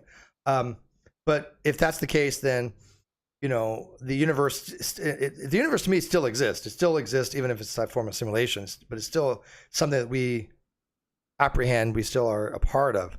But you're arguing that if there is an intelligent agent causing that simulation, you're going to call those gods. I wouldn't. No, I wouldn't even say. I'm not even sure he would say that. Okay, so I'm not even sure. what are the gods that you? Okay, so as a polytheist, there's a couple things. One, are there gods that you worship, or the gods that you believe in, and those gods have some kind of intentionality? They have some kind of ability to do things. So pretty much, they have some intentionality, and they exist. They kind of interact with our universe, I guess via our ideas mostly, and they have intentionality in their own. Okay, and where do they exist? That is a good question. I'm still trying to figure that out exactly. Okay. So we can interact them via our minds, and they obviously exist because otherwise you wouldn't be able to interact with them. But where exactly, I haven't figured that out yet. I'm still researching that. All right, and okay, so you've had interactions with these entities. Well, yeah, Okay. pretty much. Okay. If you watch your TV, you're gonna see them. So okay, so it kind of raises the question. Let's suppose these entities, some entities do exist. Let's go so far as to say like mechanical elves when it comes to like these trips, these hallucinogenic trips, right? Or MDE. So you have these entities that you have correspondence with, you've talked to. Now, look, I believe people have had those experiences. I think absolutely people have had those experiences. I've talked to entities that don't exist, but I believe it's all in my mind, right? I mean, I've talked to in lucid dream states, I've talked to entities that don't exist, like my deceased father. I've talked to. By the way, hang on one sec.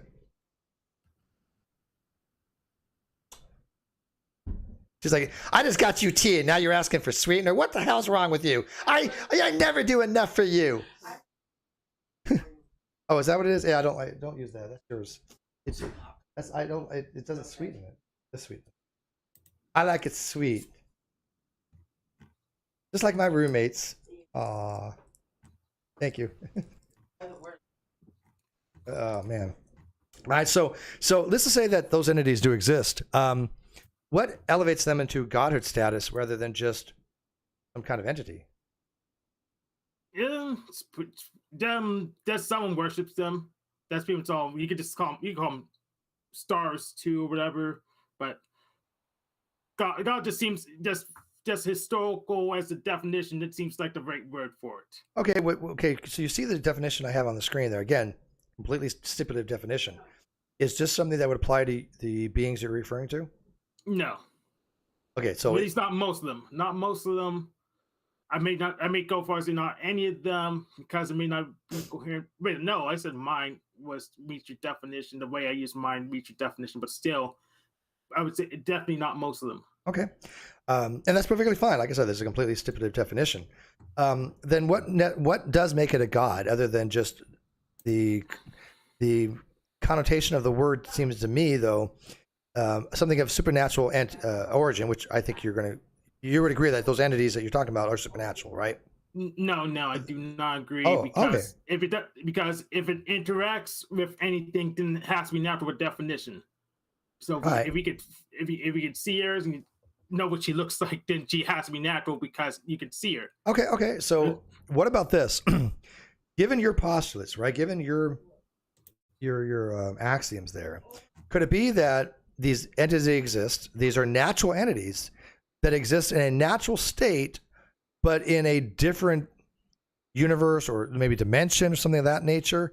But they're not necessarily gods. They're just, creatures like us, but in a place that is unrelated to us and it just has some kind of causal connection. But is it possible that these beings would just be those type of entities rather than elevate to what we would be calling a god by this definition they use? Yes, absolutely. Okay. That's pretty much what I say they are. Okay, I've talked to people that have those type of beliefs, but that is much more along the lines of spiritualism, and much more along the lines of natural entities. And I understand why you want to call that a god, as far as to have a connotation delivered to somebody that these beings are beyond our normal experience. but I don't think it's elevated to godhood. I mean, you claim, you said, you label yourself as a polytheist, which is perfectly fine for you to do. But when you say you're polytheist, it connotes things like, oh, you believe in these types of gods that I have described here, like Zeus or Thor, something that has dominion over something. Norse, Greek, Roman, and I would assume discount all those types of gods, or you think those exist as well, but they're not part of your pantheon. I affirm the gods. They're not necessarily a part of my pantheon, but I acknowledge them. I'm still trying to figure out exactly even how it works, because we still have multiple copies of the same god. I don't know if they have causal relation to each other or not. I don't know, the same entity. Yeah, so I think my hang up is even if those entities did exist, and like actually had an ontological presence, I believe that those experiences are real, but I believe they're all internalized. I think they're all, a part of the consciousness. But if they were something external, then I still don't think what I would be calling a god. But maybe again, this is just word usage of what we use to connote certain things when we say the word God. And of course, if they're not gods, then of course polytheism wouldn't be the applicable term to use, right? If they weren't gods. You can't be a polytheist. Polytheism is a subset of theism in non-classical theism. It's not in classical theism. Polytheism is not a form of theism in classical theism. Because in classical, if you see monotheism is classical theism, yes, but polytheism came first. So which one should we say is classical theism? Well, classical theism is just basically there's one monotheistic God that exists, right? And that's the God. That's the theistic God is the interpersonal God that exists, that from all things all things came from, but it has an interpersonal communication with it. And like a deist, where they have a God that has no personal communication with that deity. It could have been a God that created the universe and walked away. It could have been a God that said, "Hey, I want to make some kind of aesthetics, which is like the universe is beautiful, so I want to just make it as an art form," and then walked away, or became the universe, died and became the universe, like a pantheism type thing. But Hinduism came before Judaism, and Hinduism is polytheist. And Judaism had history of being polytheist before becoming monotheist. So I'm not sure I agree on what the classical theism is. Yeah, the classical theist is that anything that's not that type of theist falls under non-theism. So the polytheist would fall under non-theism, because they don't fall under the type of theist that they're positing to be a classical theist that has the classical attributes of God. Now, under my schema, I put theist as anybody who believes in a God, any type of God. But that would fall under non-classical theism. So a non-theist would incorporate things like an ichtheist, an atheist, an agnostic, a skeptic. Any of those branches fall under non-theist, which means they don't have a God belief. So mine's a very simple schema, but the Thomist would not agree with that. The Dr. Kenny Rhodes, he has a different schema. He goes by the non-classical approach that if anything that doesn't believe in the Trinity view of God, the Orthodox omni-type God, that's non-theist. So the Thomist would say that polytheist or atheist? I don't know if they would go that far, but they would say they're non-theist. Atheism is a subset of non-theism, right? So they would say that a Jew would be a non-theist, even though a Jew believes in God, because it doesn't believe in that exact type of theistic God that they try to personify. So the definitions of bad and it should feel bad. The definition is bad and it should feel bad. Well, I mean, the definitions are either useful or not useful, right? I mean, and I think there's a reason to differentiate between classical theism and non-classical, but the problem is I'm not a religious person, and so I don't really go into theology. I have no reason to adopt a classical theistic schema. So in philosophy, I think it's a lot easier to adopt a non-classical theist schema, because then you just say, look, a theist is anybody who believes in a God, and then go from there. If you don't believe in a God, you're a non-theist. And a non-theist, then you have atheist and agnostic. This is the problem that the new atheists run into, right? Because they keep on wanting to conflate atheism and non-theism, which is not logically possible without some kind of semantic substitution. And I've proven that in my blog.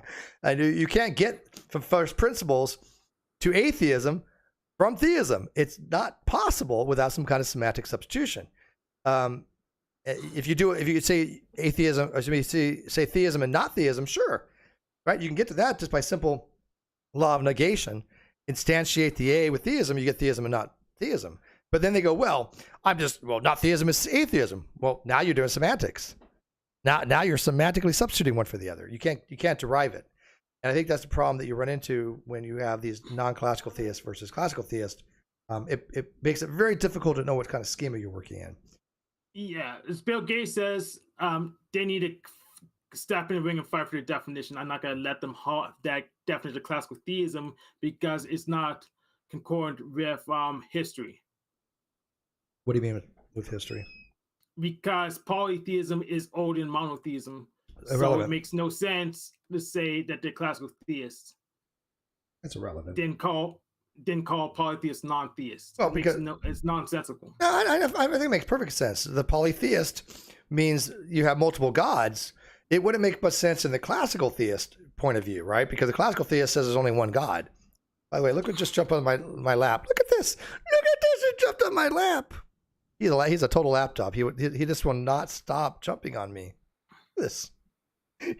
You have to wait for the outside, but I got a rat with fur. He just jumped on me.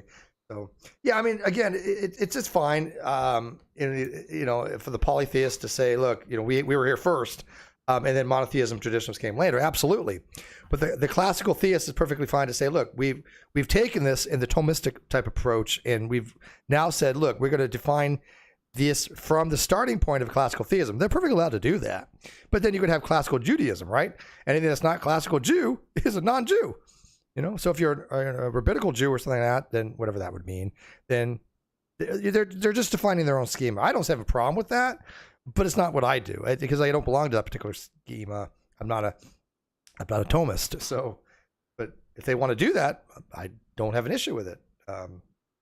But they can't apply that to the literature because then it gets very confusing what they mean by non-theist. So I'm going to prep to make them fight for that definition. I do not think they're going to be able to keep that one. What, the definition I use? No, yeah, I don't think they're going to be able to keep the words classical theism because it doesn't. But I had to prepare for it and make them fight for it. I don't think they're going to keep that phrase. Yeah. Okay. And like I said, when people say, well, I don't have a coherent concept of God, even a God, well, just give them this. And they can say, well, I don't accept that. Well, why not? I don't know what you mean by God. I'm telling you what you mean by God. This is what I'm referring to. Atheists drive me nuts. They really do, because I've only met a handful of people that actually, even in my opinion, what limited lay opinion I have, even understand what the hell ichtheism even is, and the difference between ichtheism and theological cognitivism, which is slight. It's a very technical difference. They're integrally related, but I have had very few people to be able to tell me the distinction. I mean, they just seem to be like contrarians. They just want to like argue rather than saying, okay, let's go with your definition and talk about God. Why reinvent the wheel? I'm like, why are you in a Facebook group on atheism and theism if you have no concept of what a God even is? What do you bother doing here? Go play somewhere. Go do something. You haven't even gotten to the first step.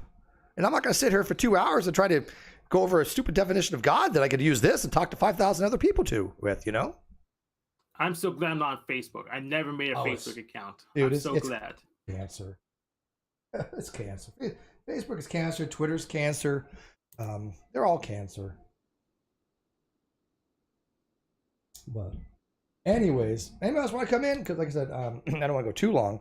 But what else you got for me while we wait for anybody to join in? Phone is in the layout at the bottom, and then the link to join is above. Come on in or forever hold your peace. Let me know if you have any questions on the upcoming debate, discussion between Majors and Sijuwati. Again, I'm really looking forward to it. This is not an easy subject. Metaphysics is not easy.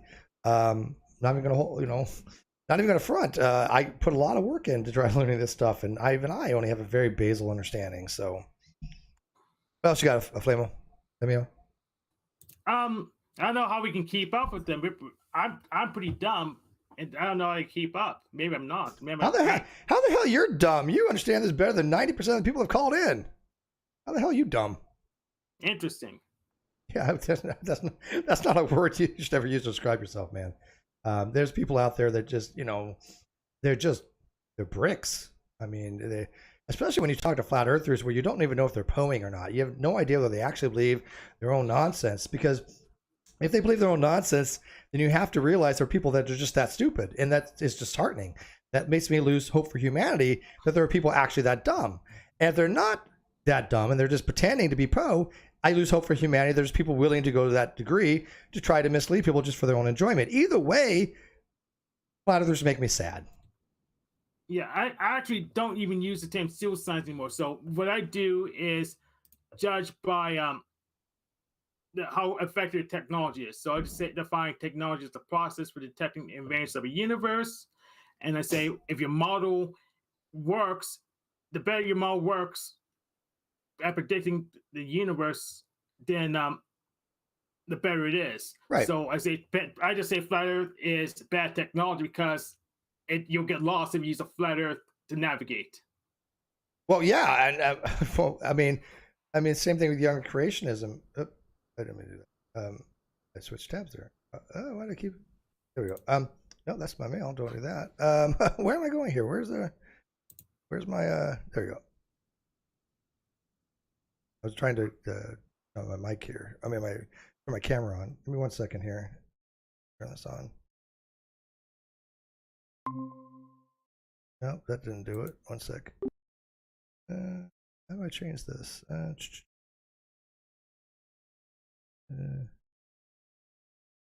Settings. No. I have no idea how to get this off. Oh, there we go. It's up here. Settings. Video. Camera. There we go. Now I can join. There we go. That's a little better. Now I got to fix my browser source. Okay. Yeah. 1 sec. Gotta change this back to meets. So 1 sec.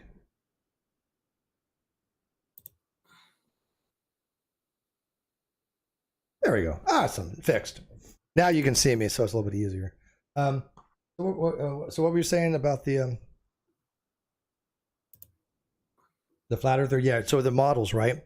So yeah. So when it comes to models, right? There are certain things called theoretical virtues that all models should have, and these go to things like simplicity, coherence, fidelity, explanatory power, repeatability. These are all a whole bunch of theoretical virtues that are out there for any robust theory for it to be good. And of course, flat earthers have none of that. They have nothing that even remotely would follow a degree of theoretical virtues. And it's kind of interesting argument against God too. Oppie uses the argument of theoretical virtues against the existence of God because he says that the probability of God existing as explanatory reasoning is much lower than naturalistic explanations that have these explanatory virtues, these theoretical virtues, which he has a valid point. I mean, if we're trying to explain something and we say, look, if we want a metaphysical accounting for things and we say God, well, does God satisfy any of those theoretical virtues? And I don't see him satisfying any of the theoretical virtues. But you're not a believer of the Christian God then, right? So I believe him, but I do not believe that he has the power that he says he does. I believe he's a bigot and a scammer. Oh, okay. So you believe that the Yahweh was more of a Loki type god from like an older pantheon? I guess you could say that. I guess the Discordians have a nickname for him called Saklas, but I'm just saying he's not the great creator of everything. There's no way otherwise he wouldn't have lost to Chemosh. He wouldn't be weak to steel. This is ridiculous. Just read your Bible again. Okay, so from a biblical standpoint, you think that Yahweh does exist, but he's not, again, the deity, the all-powerful, omnipotent being that he wants people to believe that he is. Obviously not. You can read the Bible and find that out for yourself. And additionally, I don't think Jesus was God. It makes no sense for Jesus to be God. Otherwise, he wouldn't need to sacrifice himself to modify the covenant. It makes absolutely no sense. Yeah, I mean, there are obviously some issues with with the whole Christian story. I mean, I have obviously my own issues as well, but I'd be hard pressed to say that the biblical account was based upon some deity that was misleading people. Because you're talking about what's called an evil god, maltheism. Maltheism is a belief that God exists, but God is malevolent, or at least not wholly good. There's a name for that called maltheism. Yeah. Okay. So you think it would be maltheist in relation to the Christian God, but most atheist arguments are they're also maltheists towards the Christian God, but then they also deny that the God exists, and that's incoherent. You can't use them both. No, I don't think so. I don't think that they do that at all. They're not maltheist. A maltheist is a form of theist. A maltheist has to recognize that the being exists in order to say it exists, but it's an evil God, unless you're doing it conceptually. An atheist can do it conceptually, say, hey, look, if this God exists, it is an evil God, or at least not wholly good, which would be maltheism. But in order to be like, a maltheist that hates God or something like that, you have to believe God exists. Yeah. So, I mean, matter of fact, what is it? Well, that's not exactly the whole term for it. What is the term? What's the term for a God that's not wholly good? It's dystheism. I think it's called dystheism. I haven't looked it up. I think it's called. Look up dystheism. Okay. Because a maltheist is actually someone who believes God is bad. Is bad, but you have to believe in God to be a maltheist. You can't be an atheist maltheist. It's spelled dystheism. Dystheism. Yeah, I just looked it up. Yeah. Bad God. Dystheism is the belief that God is not wholly good or possibly evil. Yes, so that's dystheism. I couldn't think of the term because a maltheist believes that God exists, but hates God, right? I mean, a maltheist would hate God, but in order to hate something, you have to believe that it exists. You can't hate. I mean, in theory, you can hate a concept, but then all you're doing is hating the concept. You're not hating the entity itself. I mean, I can hate Superman, but what does that mean? I'm not hating Superman as an entity. I'm hating the concept. So concepts and objects are synonyms. No, they're vastly different things. One's a reference to a referent. You need a reference that points to a reference. So you need an object that is being referenced to by some kind of referential signifier. So if I have a word like Superman, the person who talks about Superman would say, look, we're talking about Superman as a concept. There's no actual ontological agent that has persistence and presence or anything that exists that Superman is instantiated by. That being just doesn't exist. It's just a concept only, And the atheist can say, look, God exists conceptually, but he has no ontological presence. And so the word God doesn't point to anything. There's no truth maker to make the proposition God exists true. I guess it's the way I define an object. I say object, that which you can draw or imagine, that which is shaped. Maybe when you say object, you mean my entity, an object that has location, that which you can see or touch. Yeah, no, and by the way, you're not wrong on that. You can say an object is a conceptual thing as well. An object, but I mean an object is a concrete object. Okay, you mean entity? Yeah, an entity. Entity is fine. Okay. Yes, an entity. The reason being is concepts cannot be entities, and so when we're talking about something that has an ontological status, that would be something that has more than just a concept. But an object can include anything, right? A concept could be an object in set theory, correct? Yes. I mean, again, these are very nuanced things depending on the terminology, but you obviously get these differences, so you understand them. But a lot of atheists out there, they have a one-size-fits-all mentality. They don't understand that words are polysemous, and in one reference, it may mean this. When in another reference, it may mean this. And yes, it allows for ambiguity, and allows for the theist to walk in and kind of manipulate a little bit, because they take advantage, I think some of them do, of these ambiguities, presuppositionalists especially. And I want the atheist to be better recognized in those things, but you've got it down pretty good. Yeah, I have a special word so I don't get in trouble. I have a word called context, which defines a set of objects being invoked or imbibed by an object. So that way I can constrain what the definition means, and when I use it. Yeah. And that's perfectly fine. Like I said, I think that people just need to be careful in their language when you're talking with certain people that will try to manipulate those differences. But yeah, I have no problem with the concept being an object. But when I mean an object, I mean a reference to some kind of instantiation of that concept, right? Yeah. So if there's no instantiation and there's no truth maker to make a proposition true, then you're just talking about the concept as an object. Sure, okay, sure. The Superman as a concept is an object in a set. It's an element, but it has no ontology. So, anyways. All right, looks like people are heading out, so I'm going to kind of wrap this up. This was fun. I'd like to thank you, Flamer, for coming on and having this discussion. I probably, like I said, I'm going to do this once a week, at least on Sundays, probably for sure. I'm going to try to get an expert to come in and join me each time. Next week, or whenever the next show is probably going to be with, again, Speed Watkins, because we didn't get much of a show last time. My GPU overheated, but I fixed it, or at least I've got a fan on it now, so it doesn't have that problem. But let people know there's a new show in town. If you guys like this, Atheological Aholes, where I get to talk about atheism as a positive epistemic belief, and nobody can tell me that I can't use it that way because it's my show. Yeah, it's my new favorite show. Woo! Like and subscribe. Look at my cup. My cup's doing magic. Green cup. Magic. But yeah, I mean, I still have people try. They're like, Steve, you're using atheism wrong. I'm like, you know what? This show's not for you. Okay, it's not for you because you go back to the atheist experience, because if you want to learn about atheism, that's certainly not the place to do it. But if you enjoy it, whatever. Because I think the atheist experience has gone to crap in a handbasket. I don't think they really did ever promote atheism. And I'm not here to promote atheism or even non-belief. I'm here to promote better understanding of these topics and better argumentation of them. Because when I see an atheist say the stupidest things in the world to me, I know they got to be doing it to the theist. That makes all of us non-believers look bad. So, I find atheology to be a very fascinating topic.